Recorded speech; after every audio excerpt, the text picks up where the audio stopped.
Un saludo, amado hermano. Es un placer para nosotros poder presentarle nuestro tercer episodio de nuestro podcast Contracorriente.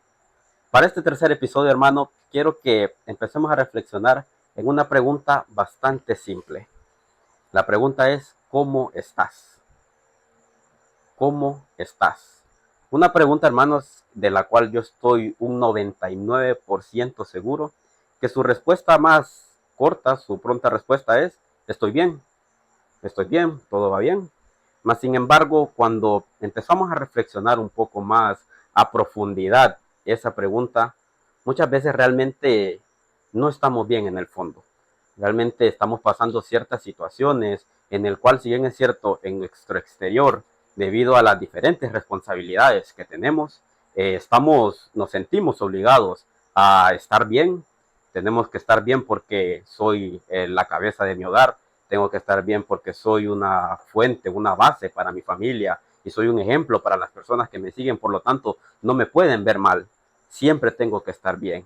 Y el problema que podemos identificar a raíz de esto es que se puede ir formando cierto orgullo, por decirlo de una manera, y no estamos dejando que el Señor nos consuele en medio de la situación que estamos pasando.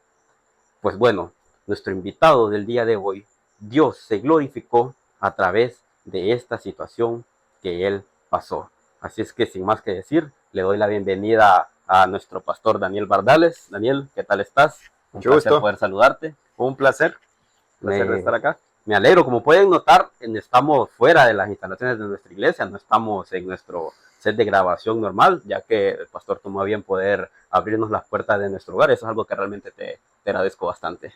No, son bienvenidos cada vez que quieran, cada vez que puedan, son bienvenidos. Las puertas de ese hogar están para servir al Señor y están para servirles. Amén. Daniel, para poder ir entrando en materia, me gustaría poder abundar un poco. Tengo entendido que te formaste en un colegio militar, ¿correcto? Es correcto, soy egresado del Liceo Militar de la 12ª promoción. Me gradué en el 1996. Ahí me gradué. Todavía el Liceo Militar era un colegio donde del primer año, del 92 al 93, al 94, era solo de hombres. El colegio estaba todavía el servicio militar obligatorio y ya en el 94 eso cambió con el presidente Reina y ya mis últimos 2 años lo hicimos mixto. Hice mis 5 años porque mi papá no quería que yo hiciera el servicio militar y no tuve opción, me matriculó allí y ahí empecé y ahí terminé. Ok, estuviste todo el proceso formativo en el colegio militar. 5 años, entré cuando tenía 11 años, ese fue mi primer curso preinfante, ahí me enseñaron a usar el M16, el C4 para granadas y así todos los años hasta que me gradué en el 96 de artillería, subteniente de reserva de artillería. Ok, me gustaría preguntarte cómo te ayudó, cómo fue que te formó el hecho de haber estudiado en el colegio militar, tanto personalmente, así como profesional, así y como creyente en la fe. Bueno, parte de mi testimonio es que en ese tiempo de liceo, realmente yo, a pesar de que conocí al Señor entrando al liceo a los 11 años, terminando mi 6º grado, pero esos 5 años que estuve en el liceo, te diré, no te puedo decir que viví una vida que realmente agradó al Señor. Entonces, me formó personalmente, profesionalmente, académicamente, recibí entrenamiento militar, recibí mi 2.º año en el 92, en el 93, nos mandaron al CAME Olancho, al Centro de Adiestramiento Militar del Ejército, a hacer el CABI, el curso de adiestramiento básico individual del Ejército de Honduras. El CABI es el primer curso que todo soldado hondureño realiza, y allá estuve en Olancho 2 meses.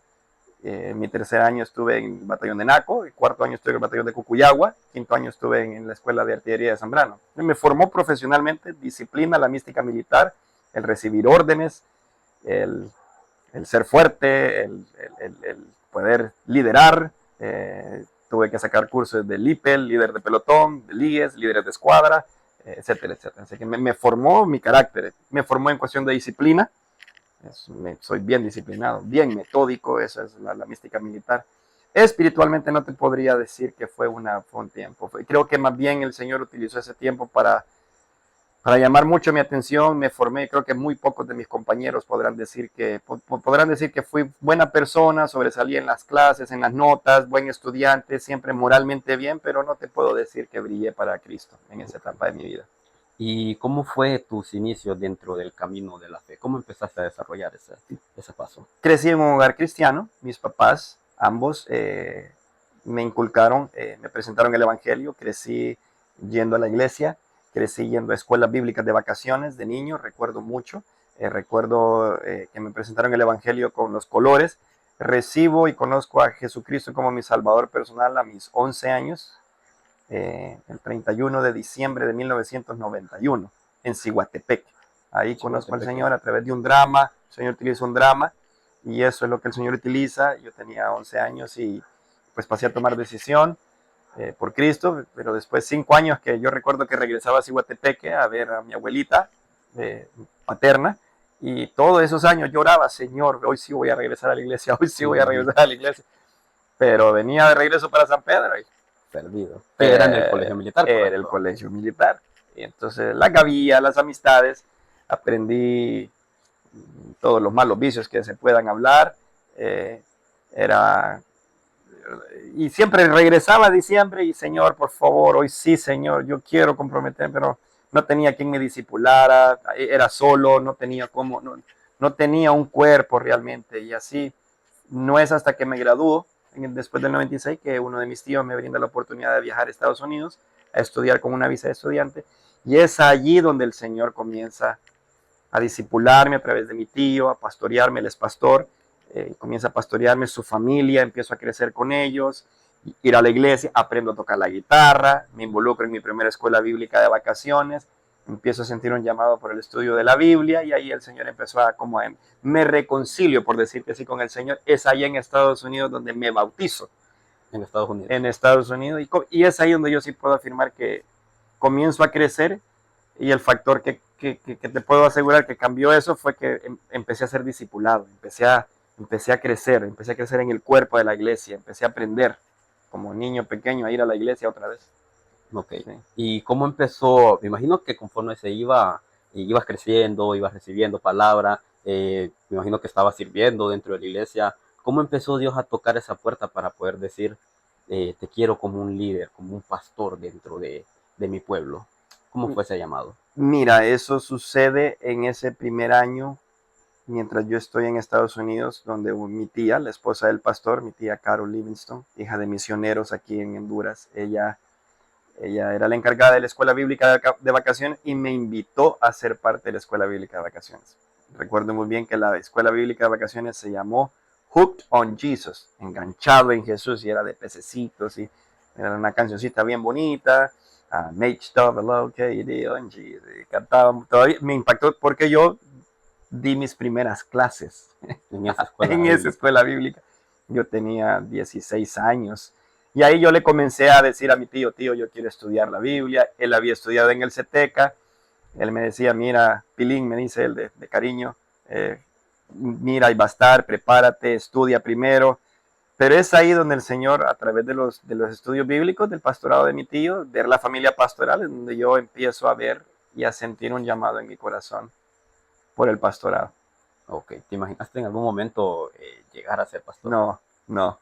No fue una meta, no fue algo que... Al contrario, te puedo decir que cuando me casé, mi esposa Evi luchaba conmigo y me decía: Dani, tú eres un pastor, entra a estudiar. Ella fue la que me animó. Yo le confesé a ella, siendo novio: sí, a mí me gustaría, pero lucho. Yo quería complacer a mi papá, a mi mamá, porque el anhelo de ellos era que yo fuera médico. Me matriculé antes de irme a Estados Unidos en la carrera de medicina en Tegucigalpa, y después me fui para Estados Unidos. Tuve allá esos 3 años y medio, me regresé con mi tío, me regresé de Estados Unidos y comencé ingeniería industrial. Y el sueño mío era poderle brindar a mi papá, darle el gusto de decirle: mira, papá, aquí está mi título universitario y salí adelante, soy el primogénito, voy a salir adelante con esto. Y es mi esposa a quien Dios usa para empujarme ella es hija de pastor y realmente es ella quien Dios usa y me anima y me apoya, entra a estudiar. Entré al seminario Tomás Kennedy de nuestra asociación a estudiar los martes y los jueves por las noches. Muchos de los pastores, Marlon Saldívar, el don Tomás Kennedy, fueron mis maestros, el pastor Rodolfo, muchos de ellos, con muchos de ellos fuimos hasta compañeros, el pastor Pablito Cruz, fuimos compañeros pero nunca me vi, hasta ese momento no me miraba pastoreando una iglesia. ¿Cómo fue ese momento en el que ya decidiste, esto es lo mío? Otra vez, es a través del discipulado y quiero ser muy intencional en eso, muy enfático, porque yo llego a la Jerusalén, a la Iglesia Bautista Jerusalén, allá en la satélite, por providencia de Dios, con un ministerio de americanos que yo dirigía, y me presentan al pastor Tomás Montoya. Yo le digo, mira, este pastor, le digo a este gringo, es iglesia, entonces el Señor usa eso, y el Señor usa al pastor, a mi pastor, al pastor Tomás Montoya, y todos los martes teníamos discipulado a las 6 de la mañana. Yo viajaba de Los Castaños, viajaba a la casa a las 6 de la mañana a tener discipulado con el pastor. Allí mi hermana Orbe nos hacía un huevito después, y inmediatamente que terminábamos el discipulado me llevaba a la reunión de pastores ese martes de la asociación, y ahí pasábamos, y fue eso. Después él me dijo, yo no sé, me dice, ¿por qué el Señor quiere que haga esto con usted? Me decía el pastor Tomás. Justo el día de la boda, hace poquito en una boda, le platicaba eso, y él me decía, yo quiero que venga. Me metía a las reuniones de diáconos, me decía, quédese callado, escuche y observe. Y después salía y yo tenía un montón de preguntas de qué hacerle. Yo le decía, yo a este hermano, yo le hubiera dicho, mira, y él me decía, no, hoy lo dejo así, hoy lo dejo así, ya va a ver después, y hasta ahí llega. Y volvíamos a seguir con nuestro discipulado todos los martes. Es allí, con el pastor Tomás también, que el Señor reafirma mi llamado. Se brinda la oportunidad después, con Palabra de Vida, de viajar al Instituto Bíblico en Argentina. Viajo, ya casado con mi esposa, 3 años, estudiamos en el Instituto Bíblico. Y me acuerdo que mi pastor le decía a los encargados de Palabra de Vida, si usted ponía al hermano Daniel a decidir entre la iglesia y Palabra de Vida, el hermano va a decidir en la iglesia. Y así fue, y regresamos, y el Señor nos permitió comenzar. Regresé a la Jerusalén, y es la iglesia de Jerusalén la que me lleva, al recibir yo una invitación formal de la iglesia Renacer, voy a pastorear la iglesia. Ok. Me llamaba la atención cuando mencionabas a tus padres. Comentaste que tu papá, el deseo de él era que tú fueras doctor, ¿correcto? ¿Cuál era la relación con tu papá? ¿Cómo era? No, mi papá es mi mejor amigo. Mi papá era el centro de la fiesta. Él era la alegría de todo. Él era un imán. Mis amigos eran amigos de él. Todos mis amigos querían compartir con él. Si íbamos al estadio, nos sentábamos todos a ver al Olimpia, y pasaban las tajaditas. Y ¿de cuántas vemos? 12 bolsitas de tajaditas, decía. Y ya las tiraba todas para allá. Mi papá es mi héroe. El jovial, bromista hasta que te hastiaba, y si te enojabas, era peor. Si te enojabas, perdías con él. Muy amoroso. Siempre que nos pegaba o nos castigaba con mi hermano, siempre nos daba 1 hora, 1 hora y media, y nos hablaba y nos hacía conciencia. Y a veces se me olvidaba que nos iba a pegar, y después yo decía, ya se le olvidó, decía yo, que nos va a fajear. Y se paraba, y bueno, y ahora les voy a dar 2 fajazos, decía, y era zurdo. Agarraba aquella faja y nos da 2 fajados. Eran 2, pero eran bien puestos. Bueno, ya comentabas de que se relacionaba bastante con tus amigos. Fuera de cámara recuerdo que incluso comentaron de que se llevaban mejor con tu papá que contigo mismo. No, y nos hacía leña, nos hacía leña. Si alguien le preguntaba, no, si este Daniel, no, si este Robert, no sé. Mis amigos más bien, más leña le daban, y él era siempre y muy fuerte, muy positivo para todo. Él no se bajoneaba por nada. Él tuvo un accidente fuerte en yo estaba en Argentina, y la gente me cuenta a mí que la gente quería llegar a animarlo, y ellos salían animados, porque él, no, mire hermano, y que él con los tornillos en las piernas, y casi se muere, y él con una fe en el Señor también muy firme, sirviendo al Señor. Ya más grandecito, regañón, pero alegre. Mi mejor amigo. Tenías una muy buena relación con tu papá. ¿A los cuántos años tenías tú cuando él falleció? Bueno, fue en el 2017, yo tenía que fue hace 7 años, tengo 45, esos No, no era necesario comentar. sí, 30 y pico, pero sí, él fallece en el año 2000, en el 2017, Ok. en 2017. Sacando cuentas, ya llevabas un tiempo pastoreando, Ah, ¿correcto? sí, sí, sí, sí, sí, sí, ya llevaba tipo, sí, como 6 7 años, no más de 7 años. Yo pastoreé la iglesia Renacer 7 años, llevaba 8 9 años pastoreando. Y según me has comentado, desde pequeño, bueno, incluso desde los 16 años ya impartías clases dentro de la escuela dominical, perdón, escuela bíblica, recibiste todo lo que son seminarios, o sea que estabas bastante alimentado de la palabra. ¿Cómo recibiste la noticia del fallecimiento de tu padre? La recibí de improviso, fue feo, fuerte, doloroso, y la recibí justo un día, un martes, que estábamos por continuar el ministerio. Yo estaba ministrando en Indiana, en una iglesia en Indiana, y mi esposa caminó, me necesitas tomar esta llamada, y pues hablé con mi tío que me había discipulado. Correcto. Eh, él ha sido una figura paterna para mí, y ya pues ya me dio la noticia, y qué te digo, yo estaba por servir, justo estaba yo por dirigir los cantos con los niños en la iglesia, y fue bien duro, bien difícil. Recuerdo bien, me fui para una aula, me agaché, lloré, y después salí y continué. Había que seguir.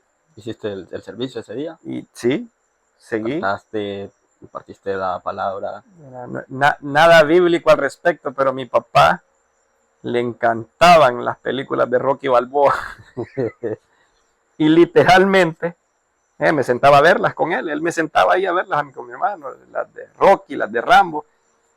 Y literalmente, te digo, me agaché y me dije a mí mismo, un round más, hay que levantarse. Nada bíblico, nada, no sé, nada espiritual. Yo me dije, yo creo que mi papá hubiese dicho, no, un round más. Y me levanté y seguí. Me levanté, salí, me limpié mis lágrimas y salí con la misma dinámica, la misma alegría. Mis hijos no sabían nada y yo di la clase, di todo, y al terminar, pues ya estaba el pastor de la iglesia, ya estaban los ancianos, ya hablaron conmigo, y se tomaron ciertas decisiones, ciertas acciones. Yo viajé con toda mi familia acá, pero sí fue bien, fue ¿Qué, bien duro. qué podrías explicar qué pasó en ese momento? Recibes la noticia antes de poder servir dentro de la iglesia. ¿Qué podrías explicar? ¿Qué pasó para que tú de igual manera pudieras servir aún recibiendo tan trágica noticia? Mira, para serte sincero, yo creo que en ese momento son varias cosas. Uno, creo que uno no lo asimila, el shock de la noticia. Dos, la adrenalina del momento. Tres, yo te decía fuera de cámara, el orgullo y la prepotencia de uno, de querer decir, no hombre, soy el líder, soy el pastor, no, yo tengo que salir, tengo que mostrar que mi fe es real, y tengo que mostrar, tengo que salir, lo militar. En la guerra uno en la guerra, mientras uno no está muerto, uno tiene que seguir luchando, levantarse. Si está cayendo bombas, hay que seguir rampando, hay que seguir adelante, hay que buscar refugio, hay que buscar, y hay que seguir luchando, hay que seguir defendiéndose. Y si tenés el M16 o el arma que tengas, hay que seguir disparando. Hay que luchar. Hay que seguir luchando, hay que darle para adelante. Y la realidad es que toda esa mezcla de mentalidad es la que me empujó. Hoy miro para atrás y definitivamente que Dios estuvo ahí. Dios estuvo ahí. Pero en ese momento yo no te podría decir si realmente yo sentí como que sí, Dios, fue, aquí tengo que salir adelante. Aquí tengo Hay que que salir. seguir. Hay que seguir. Ok, luego llegas a Honduras. En ese mismo instante comentabas detrás de cámaras de que te compraron el boleto para poder viajar a Honduras y llegas Sí, aquí al funeral de tu padre. viajamos. Cabe mencionar que mi papá fue asesinado. Tal vez eso añade, cuando a mí me llaman y me dan la noticia, el guardia de seguridad lo asesinó en frente de mi hermano. Entonces no fue una muerte. Esperada, no era algo, Sí, no estaba sí, enfermo, él sí, no agonizaba, fue estaba, totalmente de sorpresa. el guardia andaba aparentemente tomado, Mi hermano llegó, tocó el portón, no abría, finalmente abrió, mi hermano entró, le dijo, hey, ¿qué pasa con el guardia que no me quería abrir? Mi papá salió, aparentemente le llamó la atención, y minutos después el guardia entró y le disparó a mi papá. Ah, sí, a quemarropa, enfrente de todo de ahí de la oficina. ¿Cómo te hizo sentir eso? ¿Sentiste algún rencor por esa persona? Sí, al principio sí. Al principio sí, al principio quería que se hiciera justicia, que lo apresaran. Tengo entendido, según me dijo mi hermano, que cuando llevaron a mi papá al hospital ahí cerca y ya sabíamos que había muerto, encontraron la bolsa de él, o sea que, porque era muy conocido, él había sido guardia de la empresa por más de 10 años, o sea, lo conocíamos.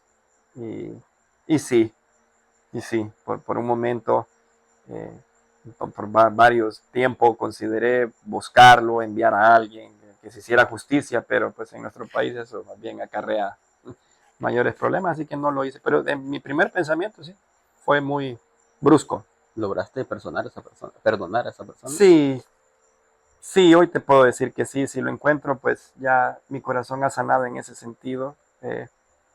Yo sé dónde mi papá está, sé que está en la presencia del Señor, él creía en el Señor Jesucristo, y, y sé ahora que el Señor le va a hacer justicia a este individuo. Pues ojalá para bien, y ojalá este guardia conozca de Jesucristo y pueda ser salvo, y pueda ser perdonado, y podamos estar juntos en la eternidad. Muy bien. Entonces, volviendo al tema de la fortaleza que tenemos que mostrar en ese momento, me comentaba fuera de cámara que viajas aquí a Honduras, pasas el funeral de tu padre e inmediatamente tengo que regresar a pastorear.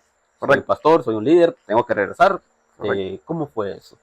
Sí, ¿no? Nos pagaron, viajamos. Yo vine acá, prediqué en el funeral de mi papá. Mi esposa me dice que está embarazada. Regresamos y pues, tuve que como 15 días, 20 días tal vez. Y de ahí. ¿En el velorio de tu padre? Después que el entierro. Después del entierro. Terminando el entierro, nos fuimos para el mall Multiplaza de aquí de San Pedro Sula, Honduras. Y estaba mi familia, nos tomamos un café. Toda mi familia estaba, el pastor, mi tío, toda mi familia, primos. Y mi esposa me llegó allí en el mall a decirme, mira, te tengo una noticia, no te la quería dar. Y me dice, estoy embarazada. ¿Cuántos meses tenía? Tenía semanas tal vez. Tenía semanas, tal vez el mes y medio, no sé. Tenía semanas. Entonces, dentro de lo malo, por decirlo así, recibiste una buena noticia. Mira lo que es la idiosincrasia de uno, a pesar de ser pastor por mucho tiempo. El mal fundamento bíblico que yo hasta incluso en ese momento te puedo decir que tenía. Yo vine y dije esas frases que a veces uno escucha. El Señor se llevó a mi papá. Y lo pensé, el Señor me está dando otra vida. Quise, sí. Cuando hoy entiendo que eso no tiene que ser así. Dios es Dios, Él es soberano y Él hace como a Él le plazca para su gloria. Y Él en su soberana voluntad tenía planificado que mi esposa saliera embarazada con un propósito diferente. Ya lo vamos a hablar. Pero en ese momento sí lo pensé. Dije, ¿verdad? Como se escucha aquí en Honduras mucho. Te quitó tu papá, pero te está así como Job. Ajá. Le quitó los hijos, pero le dio más. Y no, esa es una muy mala teología, la verdad. Muy bien, entonces me comentaba fuera de cámara de que esto de la muerte de tu padre, en el momento no fue como que te afectara tanto, no entraste en una depresión como que instantánea, sino que esto te vino a afectar 3 años después, ¿correcto? Es correcto, sí. En ese momento creo que, como te digo, todo el afán, las cosas, y lo que uno sabe. Ya eventualmente, después de que pasa todo eso, pues uno sabe que el Señor es mi refugio, el Señor es mi fortaleza, Salmo 46, Salmo 23, aunque ande en valle de sombra de muerte, no temeré mal alguno, porque tú estarás conmigo, tu vara y tu callado me infundirán aliento. Uno sabe esas cosas, ¿verdad? Alzaré, el Salmo 121, alzaré mis ojos a los montes, ¿de dónde vendrá mi socorro? Mi socorro viene de Jehová. Entonces uno sabe eso. Y creo que en ese momento, mentalmente, racionalmente, emocionalmente, me amparé de una forma superficial y mecánica. Superficial y mecánica. Mecánica. Yo sé, me lo sé, te lo puedo recitar, me lo sé, tiene que ser así. Pero realmente creo que que de manera mecánica llevé ese tiempo, esos primer año, 2, 3 años, y lo llevé así, mecánicamente. No, yo puedo, el Señor, yendo a la iglesia, sirviendo, predicando, ¿verdad? Discipulando, haciendo todo, ¿verdad? Lo que todo líder debe hacer. Pero sí es después que sí caigo en una depresión muy fuerte, bien fuerte. ¿Cómo fue que te llegó a afectar? ¿Cambiaron tus actitudes o te sentías Sí. como amargado? ¿Cómo fue que impactó? Sí, sí, la depresión, pues, anímicamente muy mal, eh, amargado, irritado constantemente con mi esposa, con mis hijos, molesto, cansado, queriendo estar solo, no queriendo hablar con nadie, en mi mundo, ¿verdad? Leyendo la Biblia yo solo, no necesito consejo de nadie, ¿verdad? Mal, mal, mal, mal, tratando muy, muy, muy fuerte y feo a mis hijos, a mi esposa, a mi familia, aislado, no quería saber nada, me salí de chats. Un aislamiento. Totalmente, totalmente, totalmente, ¿Te trajo totalmente. esto algún tipo de consecuencias durante ese momento? Sí, sí.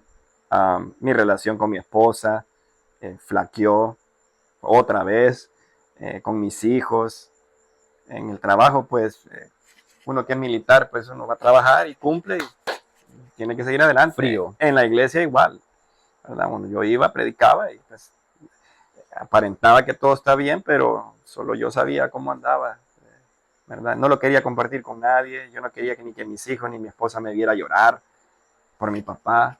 eh, y habían circunstancias, cambiaron muchas circunstancias. Yo dejo de pastorear en Indiana, me mudo a Dallas y las circunstancias en Dallas no fueron las más favorables.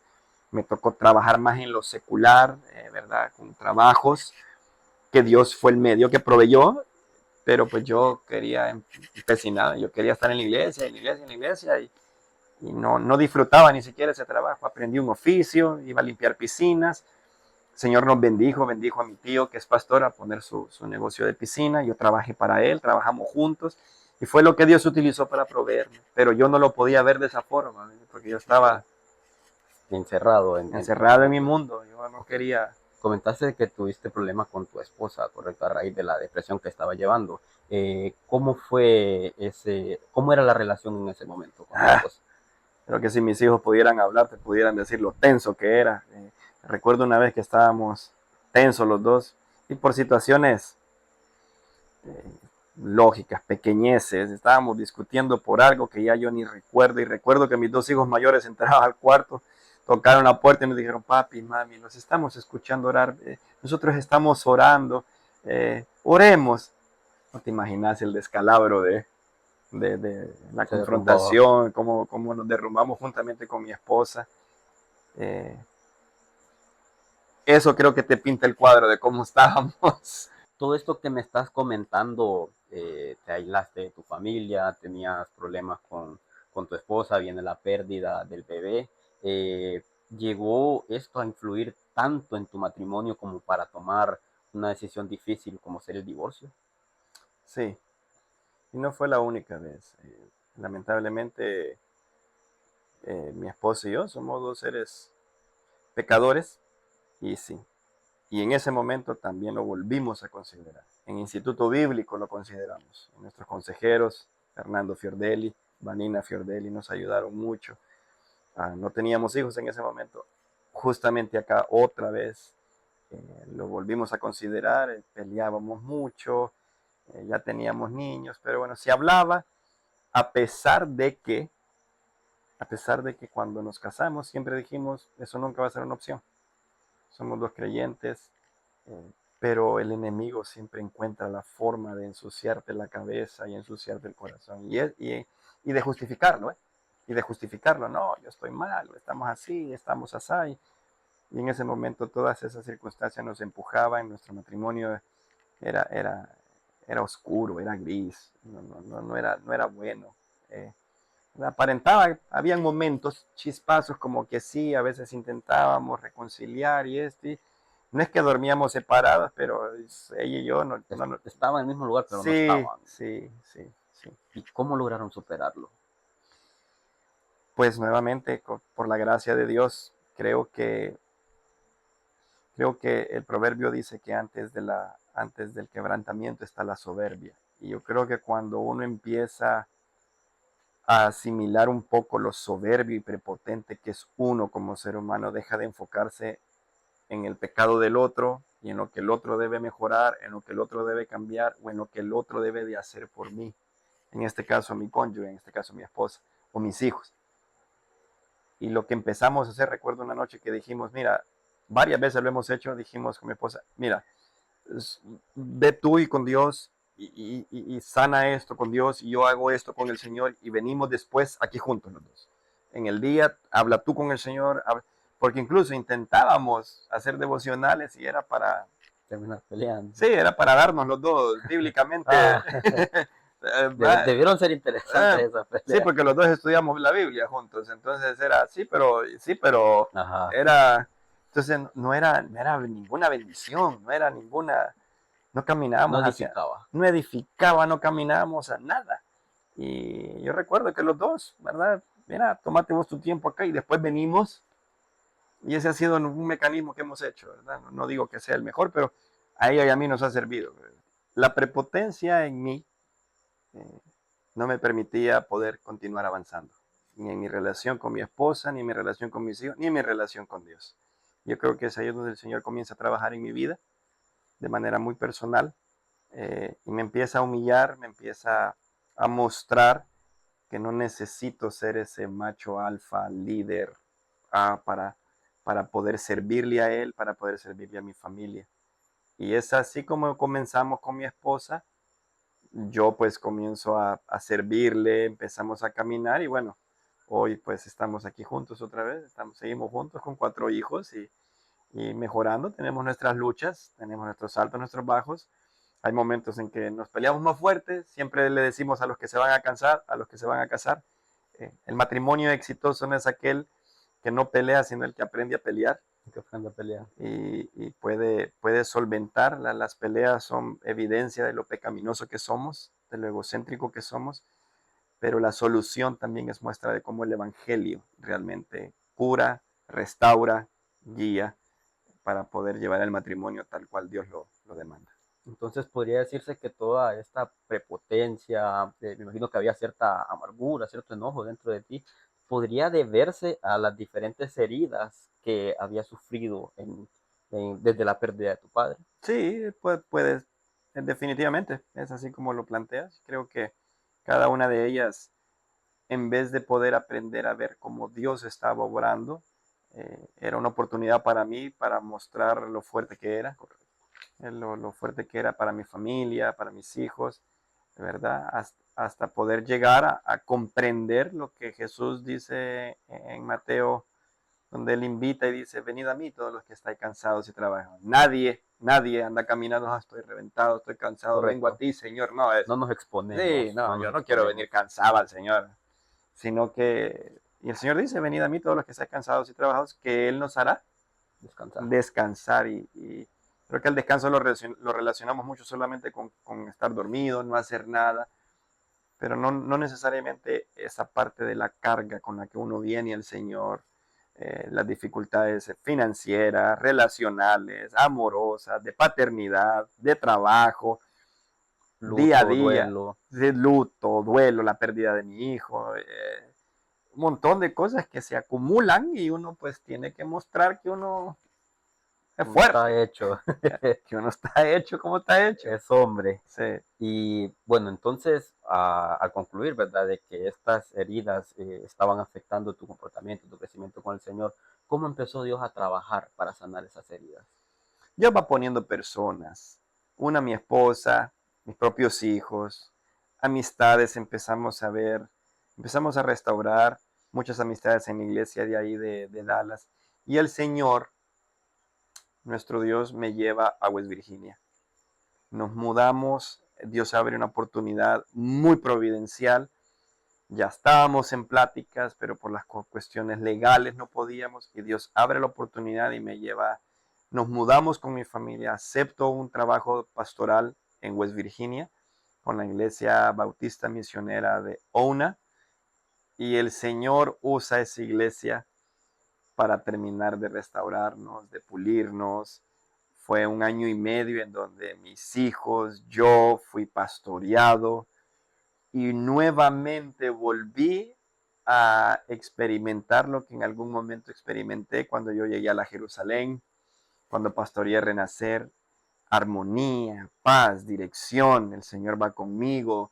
Volví otra vez a amistades como Corey, el pastor Natán, el pastor Jacob, líderes como Brett, familia, su esposa Mary, gente que me ayudaron, que están allí, Andrew, Lando, te puedo mencionar un montón de gente, de familias de esa iglesia, gente nueva que llegó, que wow, nos volvieron a abrazar, gente que no conocíamos.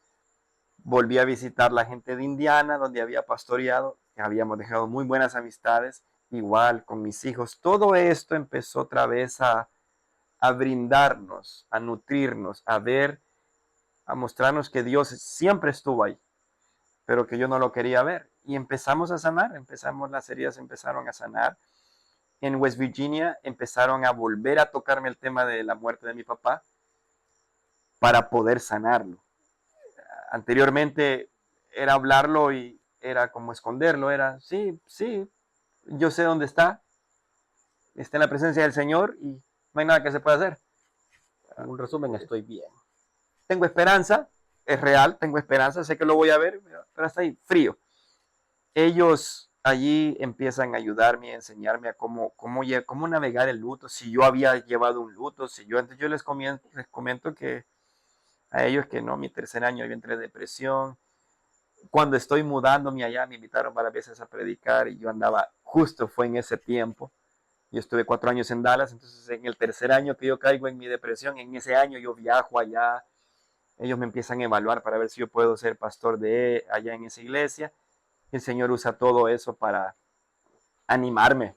Era lindo viajar allá y poder estar con ellos, alabar al Señor, una iglesia bien sana, bien genuina, con un montón de pecadores, pero muy genuina, muy linda, con gente que quiere agradar a Dios. Y eso es lo que Dios usa como para terminar de restaurar nuestro corazón. Y Me llama la atención lo que comentabas. En la primera iglesia donde estuviste pastoreando, estabas durante ese momento de depresión, estabas en un servicio activo, discipulado, predicando, participando activamente dentro del ministerio.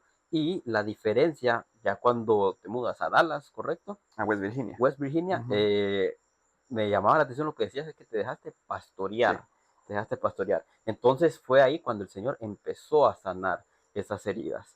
En base a esa experiencia, porque creo que es algo que pasa bastante dentro de las iglesias, es de que muchas veces tratamos de que ese duelo que tenemos dentro, esos problemas, tratamos siento que perdemos el enfoque en solo servir, solo dar, y tal vez perdemos el hecho que también necesitamos nutrirnos de la palabra del Señor. ¿Cuál crees tú que es esa delgada línea entre servir, participar activamente dentro del ministerio y saber cuándo ser pastoreado? Buena pregunta. Mira, yo te puedo decir que en mi vida ha sido bien difícil distinguir una de la otra, para serte muy honesto, pero sí te puedo decir que en los momentos en que yo he estado más genuinamente cerca con el Señor, es cuando yo te puedo decir que tú o cualquier persona, mi pastor, me han pastoreado, me han ayudado. En la medida que yo me alejo de la intimidad con el Señor, empiezo a aparentar.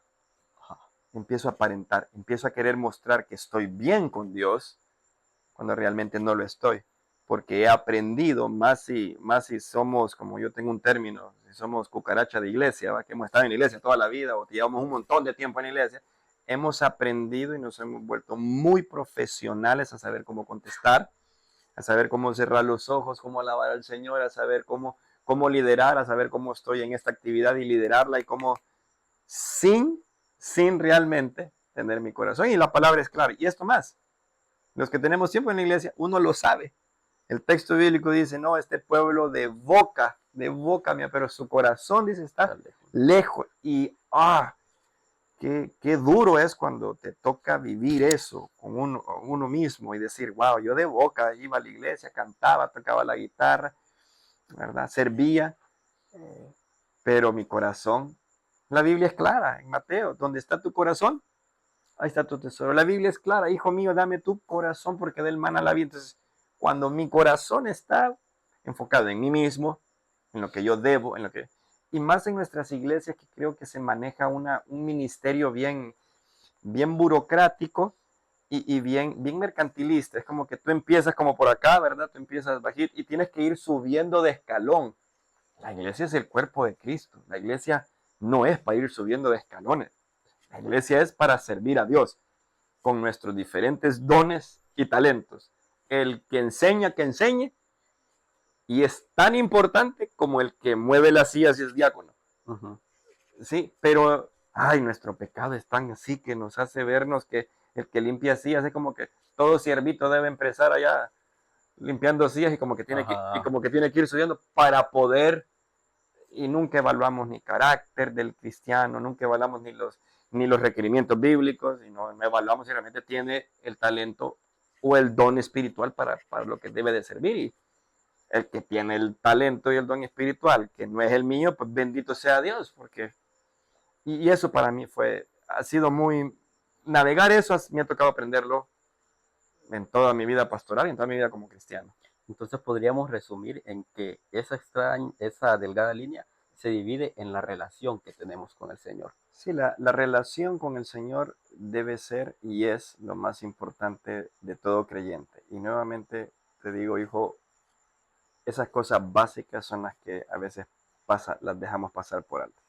Aprendemos a servir, aprendemos a estar al frente, somos enseñados a estar al frente, somos enseñados a estar siempre ahí presente, a servir, a nunca flaquear, pero muy pocos somos enseñados, se nos dice, lo sabemos, a cómo llevar nuestra relación con el Señor, a cómo realmente crecer en profundidad, en conocerle, no solamente saber dónde está cada libro de la Biblia, no solamente saber cuál es el versículo más pequeño, no solamente saber las estadísticas bíblicas, sino realmente conocerlo. Y sí, para mí esa es la línea delgada entre saber llevar todo. Es ahí para mí el corazón de todo, de todo. Cómo llevar el duelo, cómo manejar tu matrimonio, cómo manejar tu vida en la etapa en que estás, sea en la etapa de la escuela, en la etapa del colegio, en la etapa de la universidad, como profesional, tu noviazgo. Todo debe fluir de cómo es tu relación con el Señor. Ok. Para ir cerrando, Daniel, ¿cuál fue la mayor lección que te dejó todos estos procesos que viviste? Una de ellas es darme cuenta que mi papá era mi Dios. ¿Sí? Estamos hablando de idolatría. Darme cuenta que mi vida, Él era una fuente de satisfacción. En Él yo tenía seguridad, en Él encontraba consejo, en Él encontraba lo que yo necesitaba. Y me tomó mucho tiempo darme cuenta todo eso que Él era. La Biblia nos manda a honrar a nuestros padres, a amarlos, a servirles, pero no debe ser Tu Dios. mi Dios. Y mi papá, me di cuenta, eso fue una de las lecciones que dije, wow, yo no quiero convertirme en eso para mis hijos. Yo no quiero que mis hijos me vean a mí como el padre, el último, El hombre. el hombre, ¿verdad? Ni que mis hijos varones, ni que mis hijas puedan ver un prototipo, ¿verdad? Y no eso. Dos, que para mí esta primera lección fue muy mía, muy así, pero creo que la lección más importante que yo me llevo es que vine a conocer a Dios de una forma no diferente, porque a Dios se le conoce de una sola forma, a través de la Escritura, a través de su Santo Espíritu, pero fue conocerle desde otro ángulo, creo que ya mi corazón había sido quebrantado de una forma por Él mismo para poder llegar a conocerle. Y tal cual lo dice Job, ¿no? Creo que de a oídas, yo lo había oído por muchos años, pero ahora te puedo ver, ahora sé quién es este Dios a quien sirvo, ya no solamente por saber dónde está cada pasaje de la Escritura y cómo me quebranta. Entonces, toda mi vida gira alrededor de cómo sucede esto. Si ya mi hijo me habla de una forma, pues estoy más propenso a decirle, mira, perdóname por cómo te hables. Si yo le hablo mal a mi esposa, estoy más sensible a, mira, no te debía haber hecho eso, no te lo debí decir, lo hice con un mal corazón, lo hice muy mal intencionado en los trabajos, en la escuela, en el ministerio. Herimos por herir, ¿verdad? Y a veces eso, conocer a Dios ha sido una de las lecciones más grandes y más lindas y de las mejores que me llevo en mi vida, porque no necesito ser pastor, no necesito estar detrás de un púlpito, no necesito terminar X nivel académico teológico para poder conocer a mi Señor. Ok. Me llamaba la atención algo que hablábamos fuera de cámaras y me gustaría que nos compartieras un poco sobre, estar desarrollando un programa sobre cómo llevar el luto, ¿correcto? ¿Será que nos puedes hablar un poco sobre eso? Sí, es un programa que me tocó enseñarlo en esta iglesia en West Virginia. Ellos me lo proveen para que yo lo pueda liderar y lo pueda implementar. Y pues estoy usando ese tema como base, ese contenido como base. Y básicamente pues navega, es consejería bíblica, para empezar. Es consejería neutética, como le llamamos en la teología, es consejería bíblica con un fundamento bíblico, con una cosmovisión bíblica. Así que todo lo que se enseña surge de la escritura. Salmo 42 habla de que el salmista describe una depresión fuerte. ¿Por qué te abates, alma mía? ¿Dónde está el Señor? Y nos sentimos así. David se sintió muchas veces solo, alejado del Señor. El mismo Señor Jesucristo se sintió, ¿por qué me has abandonado? Exclama él en la cruz, en su humanidad. Entonces, es muy natural. El luto, el dolor, y he aprendido que parte de este curso es poder ayudar a navegar bíblicamente cómo cada ser humano lleva el luto de una forma única, diferente, cómo el luto, el dolor por esa pérdida es un reflejo de uno cuánto amaba a ese ser, y es poder navegar y poder encontrar la esperanza real de la cual habla en la Biblia, ser consolado realmente por ella y poder también agradar a Dios a través de ella, para también poder consolar a otros a través de ella. Entonces, si tú notas, en el luto o en nuestros problemas, nos gusta hacernos las víctimas. Estamos propensos a... Y todo es yo. Y si tú hablas con un hermano en Cristo y le empiezas a contar tus problemas, naturalmente, él se siente propenso a poderte explicar porque él está peor. Sí, claro. Él debe estar peor que tú. Y, y la pregunta es, ¿y Dios? ¿Qué ha hecho Dios ahí? ¿Dónde queda el Dios al que se le... No, pero es que yo ando así, recientemente platiqué con alguien en un evento recientemente, ¿y cómo está? Y no, estoy así, pasó esto. Toda la vida ha sido así. No hay un momento realmente. Yo perdí a mi papá hace 8 años, bruscamente, perdí un hijo, he tenido problemas serios, estoy en Honduras porque el Señor así lo quiso, pasando por un montón de situaciones, pero yo te puedo decir, el Señor es fiel. El Señor es fiel. Y a raíz de este curso podemos identificar cómo ver la fidelidad de Dios en Correctamente. medio del luto. Cómo podemos ver la fidelidad de Dios, cómo podemos ver la consolación de Dios, cómo la escritura misma, la palabra de Dios, sana, restaura y brinda esperanza. Ok, listo. Ahora, una última pregunta. Detrás de esa cámara hay una persona que se ha sentido identificada contigo. Hay una persona que sabe que ha sido obligada a estar fuerte, a sentirse fuerte dentro de los momentos difíciles para poder mantener ese estereotipo de nunca estar mal, pero por dentro sabe que está devastada, que necesita ese quebrantamiento. ¿Qué versículo le puedes regalar a esa persona que está viviendo ese momento? Mira, mi amigo y hermano, que nos escucha, que nos ve, la palabra de Dios dice en Habacuc 3, versículos 17 al 19.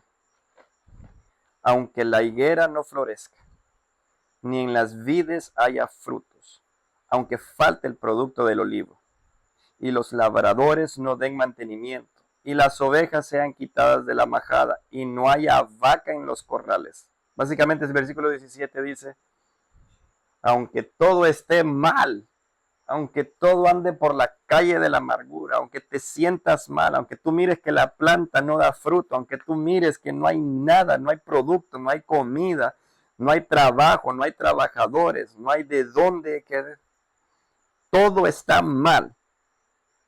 Y así me sentía yo. Así me sentía yo, así me he sentido yo muchas veces en mi vida, que todo sale mal. Mi papá tenía una frase que decía, si uno enchuta, pierde, y si uno no enchuta, también pierde. Nunca se puede quedar bien.